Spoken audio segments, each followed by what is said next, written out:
we'd talk for a minute about something that's knitting related, but not knitting. And what I'm talking about are drawstrings. So you could knit a tiny I-cord for something like the drawstring on this bag, but I-cord, and I like I-cord just fine, but I-cord is very stretchy, and I wanted something with a little bit more stability to it. So this is what I was always told was a twisted cord, or our lace making group used to call it a bishop's cord. But we used to do it with our fingers. We would loop the yarn around a doorknob or a drawer pull or anything stationary. And we would sit there and twist and twist and twist and twist and twist till your hands are about to fall off. And then usually what would happen is you would let go and then you'd have to start all over. And during a knitting workshop one time, they were teaching us how to do something. I don't even remember what it was, frankly, but she had these gizmos for sale that are called cord twisters or fringe twisters. And I thought, oh, that would save my hands. That's lovely. I think I need one of these. This particular brand is made by LeClerc. There are many different kinds out there. You can get them with 2 clips, which is the minimum. You can get them with 3 or 4 clips. I usually find 2 to be just fine.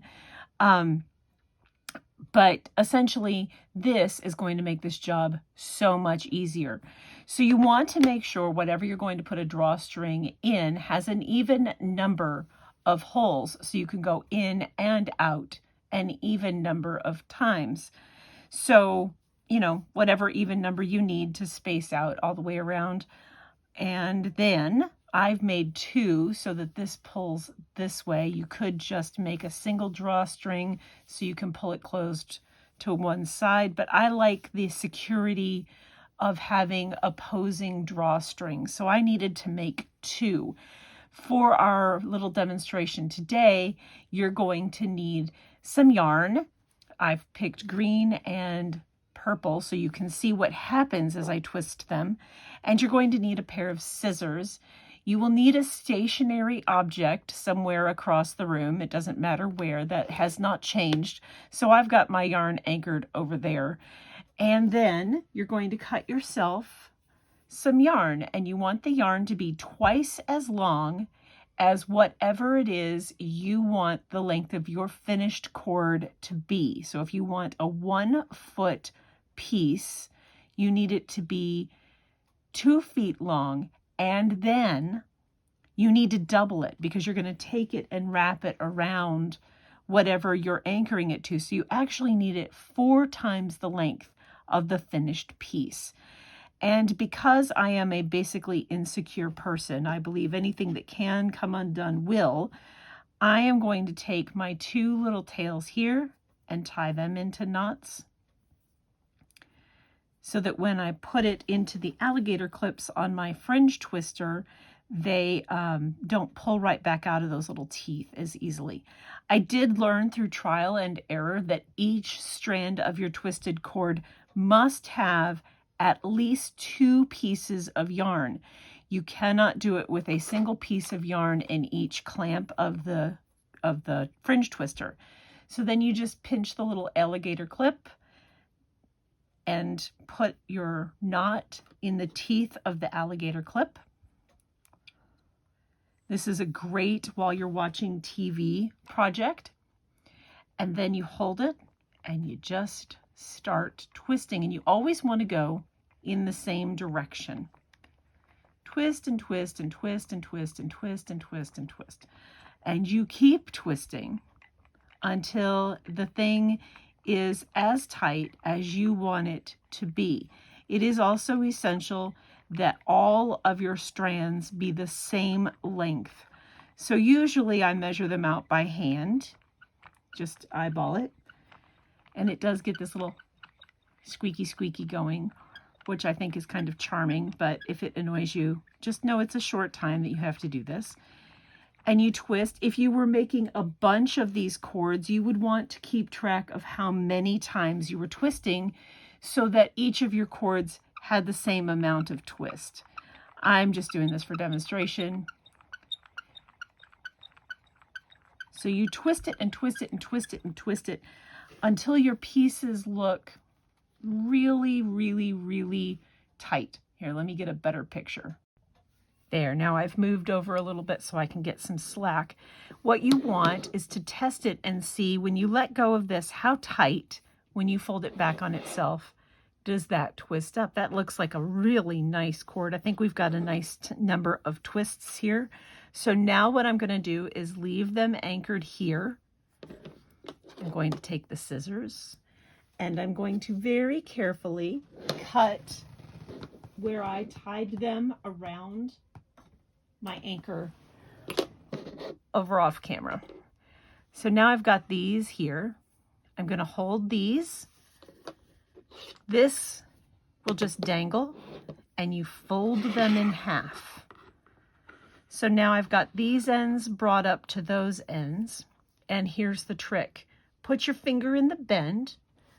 Hold these ends here. Finger in the bend. Pinch it here by your finger and let the twist start.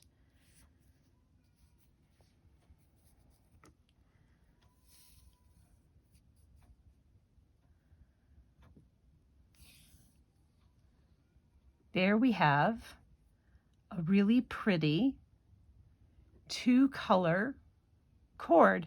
And because I used a doubled strand of each of these worsted weight yarns, it's fairly thick. It's not as thick as my finger, but almost 1/4 of an inch, almost. So this yarn that I used is more like a fingering weight. I knit this on a size 3 needle. This is worsted weight, so you could really see what I was doing. But see what a pretty cord that makes? And it's very sturdy. Then you take these ends, pinch them here, let go of the alligator clips. Tie these into an overhand knot. If you wanted fringe at the ends of your knot, you could untie those little anchor knots that we made in the beginning for the alligator clips to hold on to. It's really easy to do. Just reach in there and untie them. If you don't want to worry about untying them, tie your knot back a little bit further and just reach up and give it a haircut.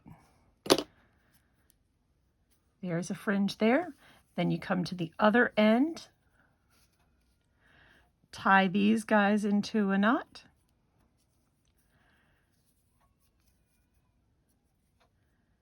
Cut this end to a similar length as that end.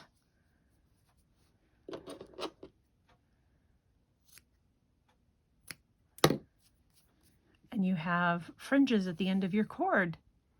Very cool. If you wanted this to be a thinner cord, you could do it, and I'll do a separate video showing the thinner cord and just tack it onto the end of this one.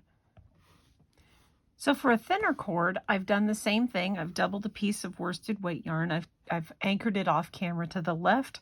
I've tied the 2 ends into a knot and put them in the alligator clip, and I've started twisting just to spare you all of that fun. And what you want to do is you want to keep twisting until this almost kinks up on its own, even under pressure. So when it starts to make these curly cues, you're really close. Once you've got it twisted up as much as you want, clip the anchor end, tie it into a knot, just, because hold the anchor end and the beginning end knots together and pull so that there's no kinks in here. And then put your finger in the bend, pinch close, and let the twist start. If you just let go, you're going to get the world's worst kinked up mess. If you're doing a very long string, you want to inchworm it. So pull yourself back about an inch, let the twist pull up, pull yourself back about an inch and let the twist pull up, and inchworm it into place, because if you just let go, you get kind of spaghetti and then you got to straighten it all up. But if you inchworm it back, you get this really nice cord. You do not have to tie the bent end that was around where I started the twist, but here at the start, where the two knots are, those you need to tie together because they will eventually start to untwist. But you just tie a little overhand knot and either undo those and brush the fringe out or trim them off. If it starts looking ratty after, years, decades, whatever of use, tie another knot, give it a little trim. But there you go, cord. And if you're going to thread it through holes in a bag or like drawstring at the top of a diaper cover or anything, any place where you would put a drawstring, you don't want to tie the knot at the folded end until you've got it threaded through the eyelets that you want to thread it through. So in this case, here's my open bag. I have an even number so that it goes in and out an even number of times. And I also made sure that my even number had the same number here and here. So 34 would give you 17 on each side, and that's not going to work. But 36 gives you 18 on both sides. That works because you want to go in and out the same number of times on both sides. If you want to do the double drawstring, you don't have to do the double drawstring. But what you do is you pick one side and you go in and out and in and out and in and out and in and out and back to itself, tie the two ends together.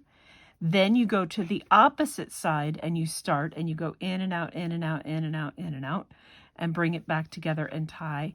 And then you pull them in the opposite directions and it cinches closed.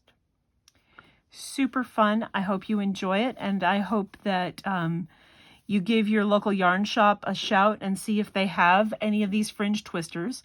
This is July the 24th, and I spoke with Carla at Quixotic Yarns the other day. She was going to order some up in Whitesboro, Texas. I don't know of any other yarn shops because, frankly, it has been 109 and our house has no air conditioning at the moment. Joy. And I have not been going anywhere. I have been a limp rag in my chair.